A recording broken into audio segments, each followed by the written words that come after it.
Hello बच्चों। तो last video में एक स्टूडेंट ने क्वेश्चन पूछा था, ma'am how to read Samhita and memorize shlokas and its practical significance.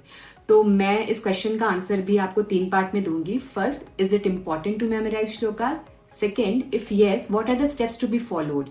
And the third, what is the practical significance to it? So let's start. So बच्चों पहले ये समझो कि श्लोक है क्या? It is a compressed knowledge wrapped in a line or two.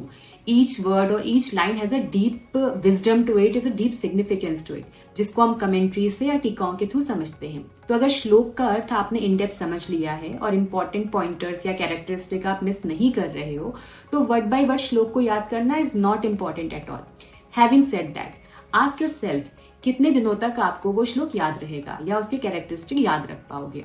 आज आपने पढ़ा, कल एग्जाम में लिख कर आ गए, अच्छा स्कोर भी कर लिया, बट आफ्टर 1 to 2 ईयर क्या वो आपको याद रहेगा? शायद नहीं।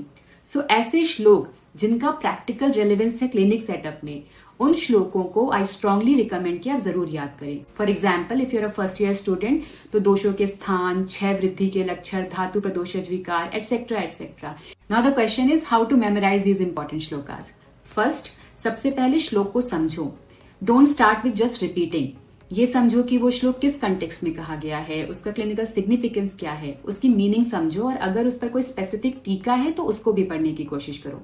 Second, break and repeat. Now your mind has imbibed the importance of that shloka. अब उस श्लोक को 2 से 3 छोटे छोटे पार्ट में ब्रेक कर दो and say it loud for 3 to 5 times.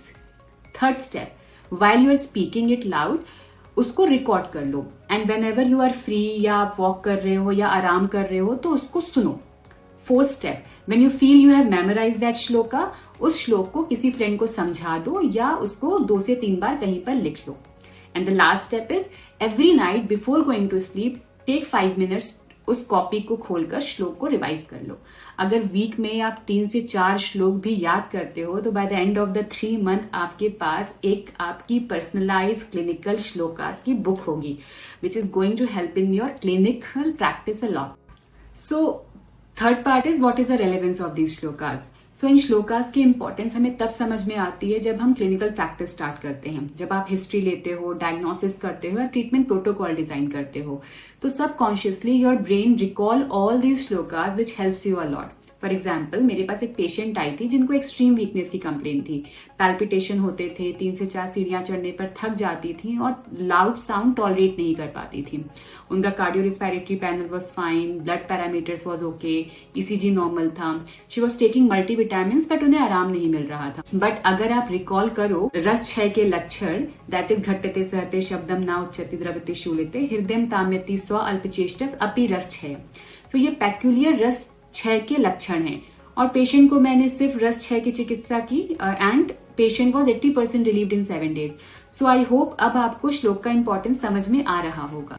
So in short, आपको डेफिनेटली सारे श्लोक याद करने की कोई जरूरत नहीं है, बट क्लिनिकल श्लोक या इंपॉर्टेंट श्लोक्स को छोड़ना भी नहीं है।